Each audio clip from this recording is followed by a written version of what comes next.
We've all heard of Davos and the World Economic Forum. That's that gabfest that takes place every January in the beautiful Swiss town of Davos. And apart from all the lovely pop stars and movie stars who jet in on their private Learjets, all sorts of major corporations and governments, including ours, send delegates to this flash red carpet economic event every year. Indeed, since the very first outsiders, we here on this show have highlighted the absurdity, hypocrisy and sheer repugnance of billionaires like Bono prattling on about the evils of capitalism. And of course, last year we had the silliness of Greta Thunberg lecturing world leaders about climate change. What a joke. Well, this week we had some good news. Maybe because they're panicking that not enough squillionaires will feel like heading out to the freezing Swiss Alps in the middle of the coronavirus, the World Economic Forum announced a couple of days ago that Davos in January has been postponed. Let's face it, it's never a good look when you're banging on about global warming and it's snowing outside. And the World Economic Forum will now take place in late spring, much warmer, in the luxury Bergenstock resort overlooking Lake Lucerne, where the event will be hosted on both sides of the beautiful lake and glitzy delegates can be ferried across the glittering waters. How nice for them. But I wonder if there isn't more to the postponement of Davos than the weather and the virus. I wonder if perhaps certain governments and corporations are beginning to get, well, cold feet, as it were, about the next World Economic Forum, because they certainly should be. You see, the next World Economic Forum isn't just some lovey jet-setters climate gabfest. It's an anti-democratic enterprise designed to destroy your job, steal your prosperity, and rob your kids of a future. It's a hardcore, leftist, eco-horror show replete with quasi-fascism. I spoke a couple of weeks ago here about the disturbing trend among many of the world's left-wing elites to increasingly conflate COVID-19 with climate change, with many going so far as to suggest that all the measures applied to the coronavirus, the lockdowns, the destruction of businesses, the suppression of dissent, curfews, strong-arm police tactics, should become the new normal for dealing with climate change. And indeed, that is precisely what the next World Economic Forum is planning to do, to convince governments, with the help of big business and big tech, to bring about something deeply, deeply sinister called the Great Reset. The what? Precisely, it sounds kind of crazy enough, but it is a program designed to strip us of all our fundamental democratic rights in favour of a new form of society as dictated by the elites. First of all, here's a bit of the official promo ad for the Great Reset.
How lovely. As someone who made ads for many years for a living, let me tell you that that is just about as cliched and vomit-inducing as the most inane corporate ad can possibly be. But let me deconstruct it for you. In a nutshell, this promo is saying that all the very worst things in the world, from the coronavirus to bushfires, to riots, to pollution, to poverty, are somehow linked. Then it is claiming that they can magically disappear, literally at the push of a button. And just like that, everything in the world is made right and pure again. The Great Reset. What could be simpler? The World Economic Forum in January 21, which will serve as a global summit devoted to the Great Reset. This summit will bring the decision makers physically to Davos, but it will be interconnected with a virtual twin summit driven by the young generation, our global shapers. They will integrate over 400 hubs into the dialogue of Davos and ensure that the Global Reset Initiative is really forward-looking and takes into account the voices of all who are left behind. Now, put aside for the moment that that bloke looks like he's auditioning for the head of Smersh in the next James Bond movie. He is, in fact, Klaus Schwab, the founder and head of the World Economic Forum. He is a total whack job, in my opinion, and I'll get into that in a second. He's a big fan of drones, algorithms, and the Chinese Communist Party, and he believes there's a fourth industrial revolution underway that is changing what it means to be human. And he peddles this sicko fantasy that humans and machines will somehow merge in his green utopia. Bonkers, like I said, but this lunatic has some very, very powerful friends determined to push the Great Reset button along with him. Now is the historical moment, the time, not only to fight severe virus, but to shape the system. We have a unique but rapidly shrinking window of opportunity to learn lessons and reset ourselves on a more sustainable path. It is an opportunity we have never had before and may never have again. So we must use all the levers we have at our disposal, knowing that each and every one of us has a vital role to play. Now is the time to think what history would say about this crisis. What is it that would make it so that history would look at this crisis as the great opportunity for reset? The Great Reset is a welcome recognition that this human tragedy must be a wake-up call. It is imperative that we reimagine, rebuild, redesign, reinvigorate and rebalance our world. Rebalancing investment, harnessing science and technology, and advancing the transition to net zero emissions, all elements of the Great Reset, are fundamental to building the future we need. Ah, yes, net zero emissions, the great climate cult mantra. The Prince of Wales, the International Monetary Fund, the United Nations, all determined to redesign and reimagine the entire world. What it means to be human, how money works, how political will can be enforced. And here are just a few other tasty tidbits scheduled for the Great Reset. We had already income inequality that was fueling income, race, gender inequality. We have a climate emergency, which we can't walk away from. There's no doubt that the very survival of the human race requires us to act. Any recovery stimulus should have green conditions attached to it. Energy prices should reflect real costs. You need private sector capital, private sector ingenuity, private sector technology, and private sector capabilities to come to the party. You need enormous trust between the private sector and the public sector for this to actually work. We have to change our economies dramatically in the next 20 or 30 years, and the next 10 years is absolutely decisive. The recovery has to be greener than any of the previous recoveries. And in order to do that, we need to ensure that the stimulus package, including fiscal and monetary, are much greener than they were before. Prince Charles insists all the levers at our disposal must be used to enforce the Great Reset. How on earth that one sentence alone does not disqualify Charles from ever succeeding to the throne is beyond me. He is now not only fully immersed in hardcore left-wing eco-politics, he is advocating some bizarre form of eco-fascism. The Queen must step in and insist he have nothing further to do with this freak show. After all, we are currently seeing in Victoria just what it looks like when all the levers at our disposal are being used to enforce the COVID-19 restrictions, which include curfews, lockdowns, enforced mask wearing, shutting down of businesses, making you stay within 5 kilometres of your own home, not visiting the dying rellos, and on and on. Remember, it's not me linking COVID to climate change. It is these lunatics, including Charles and the United Nations and the IMF, who want to replicate the global response to COVID and repurpose it for climate change, to enforce zero net emissions. Just to remind you, this bloke Schwab is the kingpin of the World Economic Forum, the chief body that wants a globalised world with a partnership between governments and big business, globalisation that basically runs the show. In this week's Spectator magazine, Maurice Newman writes, already Professor Schwab and his colleagues have started mobilising vast networks of left-wing activists. Those who scoffed at claims that climate change was a stalking horse for a new world order should think again.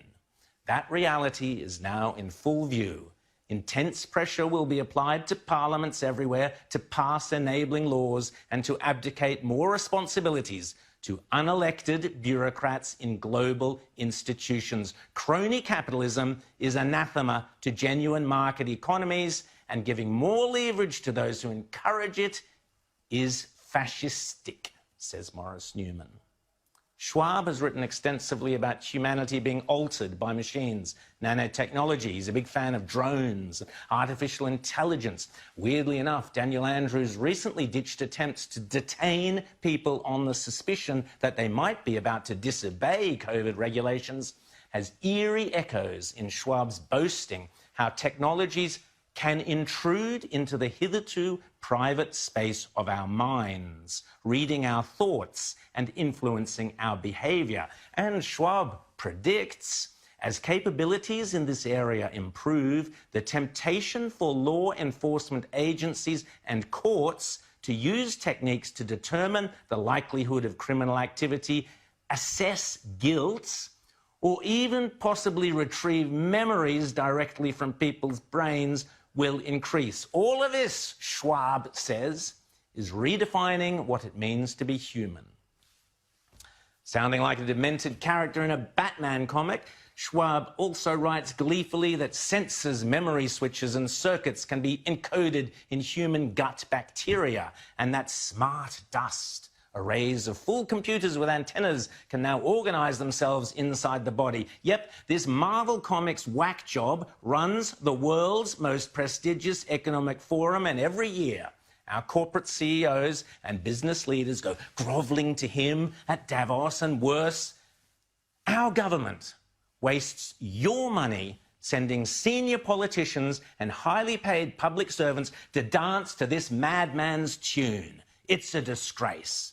Oh, and did I mention he's a huge fan of China as the leader of his brave new world? It was very appropriate to invite the president to join us, and he, as the leader of the country, to talk to us about the future's engagement of China in global affairs and the leadership role China will assume in determining and constructing our global future. And why China? Well, apart from the drones and the surveillance, chat to the Uyghurs about that, they also pretend to care about climate change. And China has already taken the lead. Just look in the negotiations in Paris on the environment. COVID, China, climate change. The Great Reset is a toxic, poisonous, ugly offspring of fascism dressed up in the frilly frocks of environmentalism. It's a horror show. So what to do? Our Governor-General must insist to the Queen that Charles ceases all involvement with this travesty. The Morrison government must refuse to send any delegates to Lucerne in May, and any Australian businesses that participate in this grotesquerie deserve the full wrath of Australian consumers and shareholders. The next time someone tells us that tackling climate change is either too costly or too difficult, I think we need to remind them and remind ourselves of what just is happening right now. We not only have to demand change, but also create change. We have to live up to the expectations which we have created, and we will do so. Don't say I didn't warn you.